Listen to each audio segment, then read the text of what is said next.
Last এপিসোডে আমরা দেখেছিলাম মিশাই আর জিওতানো তাদের মিশন কমপ্লিট করে ফেলেছে। এরপরও তারা এখনো এই সিটির মধ্যেই স্ট্রে করছে, যার জন্য সাইয়ানো সেখানে একটু টেনশনে পড়ে যায়, কারণ তারা তার তুলনায় অনেক বেশি স্ট্রং।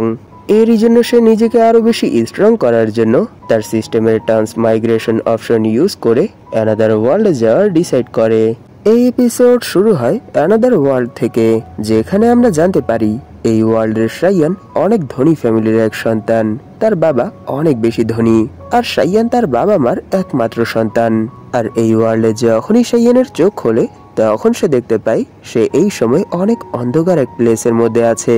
আর যখনই সে নিজের দিকে ভালোভাবে তাকায় তখনই সে দেখতে পারে সে এই সময় মডার্ন ওয়ার্ল্ডের কাপড় পরে আছে।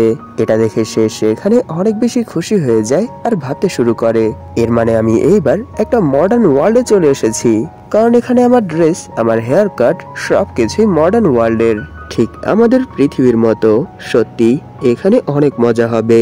তখনই সে পাশ থেকে একটা ছেলের আওয়াজ শুনতে পায় যে বলছে, তখন থেকেই সেই মহিলার আত্মা এই ঘরের ভেতর এদিক ওদিক ঘুরে বেড়ায়। আর সে সব সময় এটাই বলে বেড়ায় যে প্লিজ কেউ আমাকে এখান থেকে মুক্ত করে দাও। এইসব শুনে সে যখনই আশেপাশে তাকায় তখন সে দেখতে পায় এই সময় তারা একটা অন্ধকার ঘরের ভেতর আছে, যেখানে তার সাথেই আরো দুটো ছেলে আর একটা মেয়ে বসে আছে। আর তারা তাদের সামনে একটা মোমবাতি জ্বালিয়ে ভূতের স্টোরি বলছে। এইসব দেখে সাইয়ান ভাবতে শুরু করে, ও তারা হয়তো এই ওয়ার্ল্ডের সাইয়ানের ফ্রেন্ড অথবা এমনই কিছু হবে। আর তারা এই সময় এই অন্ধকার ঘরের ভেতর বসে ভূতের গল্প করছে। সত্যি এটা অনেক বেশি অ্যানোয়িং। তখনই সেখানে যেই ছেলেটা গল্প শোনাচ্ছিল সে অনেক ক্রিপি এক ফেসের সাথে বলে, এর কিছু সময় পরে সেই আত্মাটা একটা ডলের ভিতর ঢুকে যায়। আর সেই দিনের পর থেকেই যেই পার্সনই এই ঘরের ভেতর ঢুকে আর এরই সাথে তারা যদি কোনোভাবে সেই ডলটা দেখে ফেলে তাহলে সেই ডল তাদেরকে সেখানেই মেরে ফেলে। আর নিশ্চয়ই আজও সেই ডল আমাদের আশেপাশেই ঘোরাঘুরি করছে। আর এরকমটাও হতে পারে সেই ডল যে কোনো সময় আমাদের সামনে চলে আসবে আর এরই সাথে আমাদেরকেও এখানেই মেরে ফেলবে। এইসব শুনে সেখানে সাইয়ান ভাবতে শুরু করে তারা এখানে কি আলতু ফালতু কথা বলছে, আর তার স্টোরিটাও কত বেশি অ্যানোয়িং।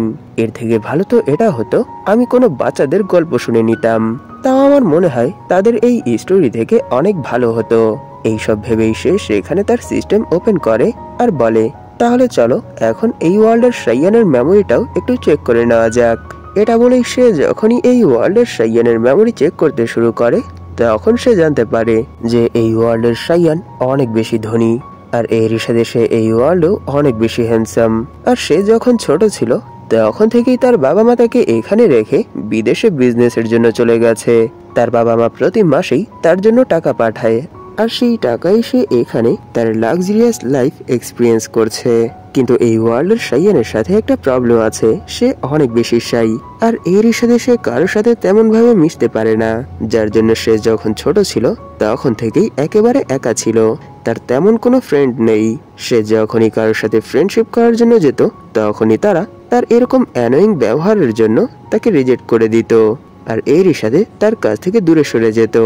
যার জন্য এই ওয়ার্ল্ডের সাইয়ান এত বেশি হ্যান্ডসাম আর এত বেশি টাকা পয়সা থাকা সত্ত্বেও সে আজ পর্যন্ত সিঙ্গেলই রয়ে গেছে। দু একজনকে সে প্রপোজ করেছিল, কিন্তু তার এরকম বিহেভিয়ারের জন্য তারাও তাকে রিজেক্ট করে দিয়েছে। কিন্তু তার এত অ্যানোয়িং বিহেভিয়ার হওয়া সত্ত্বেও কিছু মেয়ে তার পেছনে ঘোরাঘুরি করত, কিন্তু সে তাদের সাথে কিছু সময় কাটানোর পর এই জিনিসটা জানতে পারতো যে তারা সবাই শুধু তার টাকার জন্যই তার পেছনে এভাবে ঘোরাঘুরি করে, যার জন্য সে টোটালি তাদের কাছ থেকে দূরে দূরে থাকা শুরু করে দিয়েছে। এরই জন্য সে এখনো আমার মতোই সিঙ্গেল। তখনই সে এই ওয়ার্ল্ডের সাইয়ানের মেমোরি থেকে এই জিনিসটাও জানতে পারে যে এই সময় তার সামনে যেই পার্সনগুলো বসে আছে তারা কেউ সাইয়ানের ফ্রেন্ড না। সাইয়ান একটা হাইকিং গ্রুপে জয়েন হয়েছিল, সেই গ্রুপেরই মেম্বার তারা। আর এই গ্রুপের মধ্যে সাইয়ান ছাড়া 4 জন মেম্বার ছিল, কিন্তু এই সময় সেই 4 জনের একজন একটু বাহিরে গেছে। আর এখানে যেই ছেলে তাদেরকে কাহিনী শোনাচ্ছে তার নাম বিয়েন লুই, আর তার পাশের ছেলের নাম লং টাও, আর এই মেয়ের নাম জিয়েং শায়োলাও। আর তাদের সাথে 4th যেই পার্সনটা আছে সে এই সময় ওয়াশরুমে গেছে। আর এই মেয়ে কোনো সিম্পল মেয়ে না, সে সব সময় ছেলেদেরকে তার আঙুলের ইশারায় ঘোরায়। এর মানে নিশ্চয়ই আপনারা বুঝতে পেরেছেন যে সে কোন টাইপের মেয়ে। এইসব মেমোরি দেখার পর সাইয়ান ভাবতে শুরু করে, সত্যি এই ওয়ার্ল্ডের সাইয়ান অনেক বড় এক ইডিয়েট। কারণ সে এই সব কিছু জানা সত্ত্বেও এই মেয়ের সাথে কেন এসেছে। থাক, যা হওয়ার হয়েছে। আমার এইসব বিষয়ে মাথা ঘামানোর কোনো দরকার নেই। আমার এখন শুধু এই ওয়ার্ল্ডের মিশনের উপরই ফোকাস করতে হবে। এটা ভেবেই সে যখনই তার সিস্টেমে মিশন চেক করে তখন সে দেখতে পায় তাকে তার মিশন দেওয়ার আগে সিস্টেম থেকে একটা নোটিফিকেশন এসেছে। আর সেই নোটিফিকেশনে একটা স্টোরি লেখা ছিল। আর এই স্টোরি মোতাবেক তাকে এই ওয়ার্ল্ডে তার মিশন কমপ্লিট করতে হবে। সেখানে লেখা ছিল এই ওয়ার্ল্ডের মধ্যে 1000 বছর আগে লিনফেন নামক এক ঘোস্ট কিং ছিল। আর 1000 বছর পর এখন তার আবার পুনর্জন্ম হয়েছে। আর সে পুনর্জীবিত হওয়ার পর এই জিনিসটা জানতে পেরেছে যে তার ফ্যামিলির যতগুলো মেম্বার আছে তারা সবাই অনেক বেশি গরিব। তাদেরকে এই সময় নিজেদের লাইফ স্পেন্ড করার জন্য অনেক বেশি স্ট্রাগল করতে হয়। আর এই সময় তার যেই সার্ভেন্টরা ছিল যে তাকে ধোঁকা দিয়েছিল তাদের বংশধর এই সময় অনেক বেশি ধনী। তারা এই সময় অনেক বেশি লাক্সারিয়াস লাইফ স্পেন্ড করছে। তাই এখন সেই ঘোস্ট কিং সেই সবগুলো পার্সনকে মেরে 1000 বছর আগে তাদের পূর্বপুরুষ তাকে যেই ধোঁকা দিয়েছে সেই ধোঁকার বদলা নিতে চায়। আর সাইয়ানকে এখানে যেই মিশনটা দেওয়া হয়েছে সেই মিশনের মধ্যে তাকে সেই ঘোস্ট কিংকে মারতে হবে, তাও 6 মাসের মধ্যে। আর এই 6 মাসে তোমাকে এই সিটির ভেতরে থাকতে হবে, এই সিটির বাইরে যেতে পারবে না। যদি এই সিটির বাইরে যাও তাহলে তোমার মিশন তখনই ফেল হয়ে যাবে আর তোমাকে তোমার রিয়েল ওয়ার্ল্ডে পাঠিয়ে দেওয়া হবে।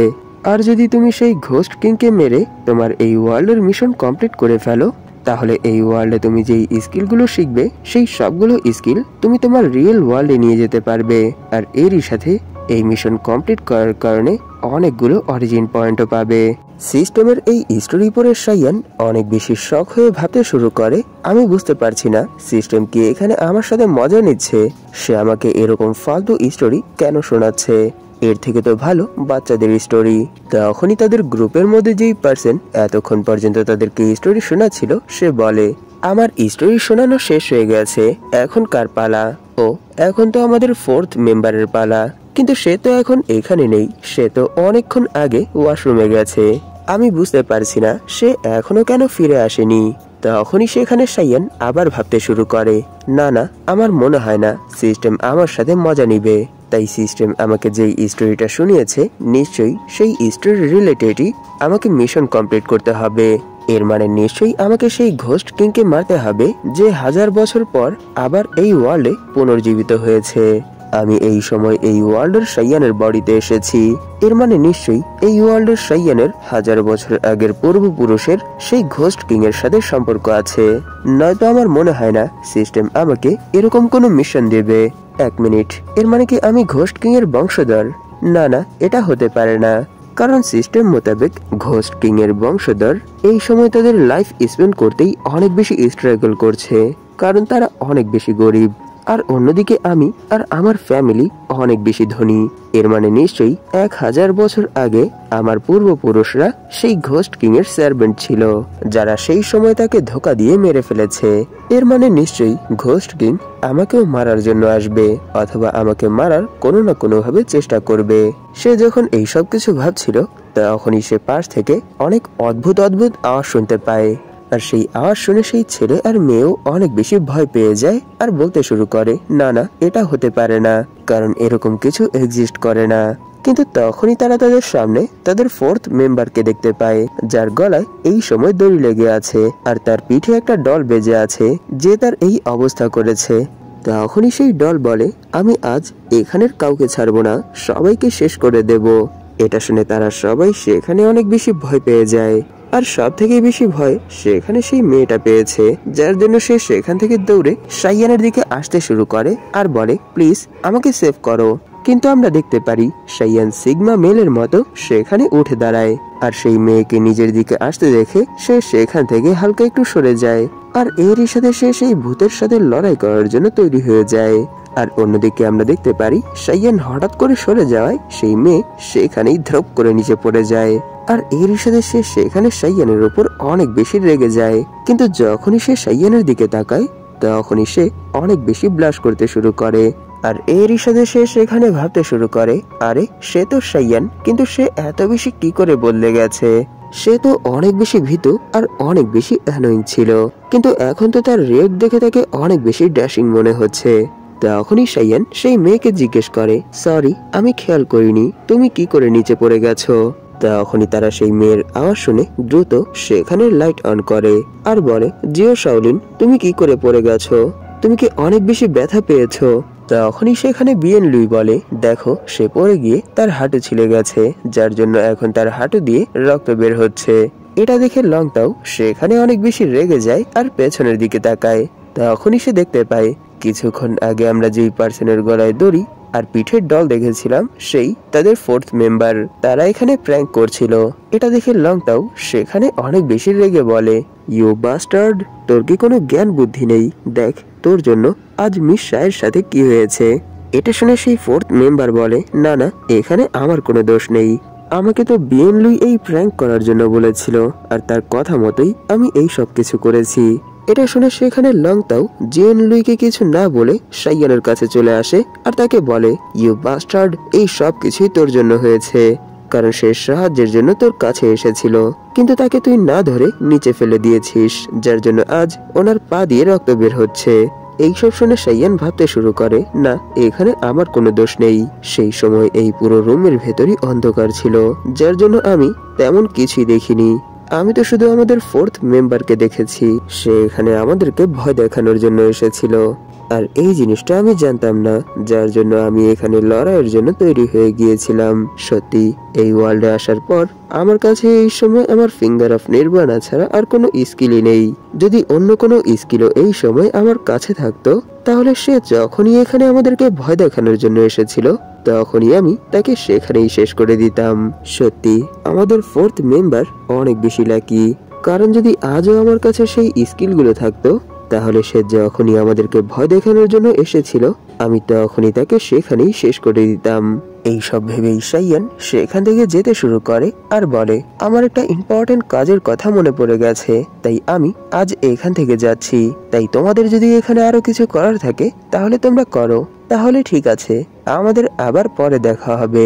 সেখানে লং তাও নিজেকে এইভাবে ইগনোর হতে দেখে অনেক বেশি রেগে যায় আর এরই সাথে সে সেখানে সাইয়ানের উপর চিল্লাতে শুরু করে। এটা দেখে তাদের সেই 4th মেম্বার তাকে শান্ত করার জন্য বলে, লং তাও প্লিজ তুমি তাকে ছাড়ো, এখন আমাদের মেইন ফোকাস মিস জি এর উপর করতে হবে, কারণ এই সময় ওনার হাঁটু ছিলে রক্ত বের হচ্ছে, তাই আমাদের দ্রুত ওনাকে ফার্স্ট এড করতে হবে।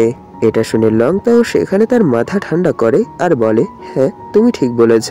তখনই আমরা সাইয়ানকে দেখতে পাই সে সেখান থেকে বের হয়ে এসেছে আর এর সাথে সে তাদের পক্ষ থেকেও অনেকগুলো অরিজিন পয়েন্ট পেয়েছে, কিন্তু তখনই সে একটা জিনিস নোটিস করে সেখানে তো 3টা ছেলে ছিল কিন্তু সে শুধু 2টো ছেলের কাছ থেকেই অরিজিন পয়েন্ট পেয়েছে আর একজনের কাছ থেকে কিছুই পায়নি। এটা দেখে সাইয়ান ভাবতে শুরু করে, আমার মনে হয় সেই 3 জনের 2 জন সেই মেয়েকে পছন্দ করে, যার জন্য তারা আমার উপর অনেক বেশি রেগে গেছে, কিন্তু আরেকজন হয়তো সিগমা মেল হবে, যার জন্য তার সেই মেয়ের প্রতি কোনো ফিলিংসই নেই, এরই জন্য তো আমি তার পক্ষ থেকে কোনো অরিজিন পয়েন্টই পাইনি। এই সব ভেবেই সে সেখানে তাদেরকে ধন্যবাদ জানায় আর বলে, সত্যি আজ আমি এখানে তোমাদের জন্যই অনেকগুলো অরিজিন পয়েন্ট পেয়েছি, তাই এর জন্য আমি তোমাদেরকে এখানে কিছু দিতে পারবো না ধন্যবাদ ছাড়া।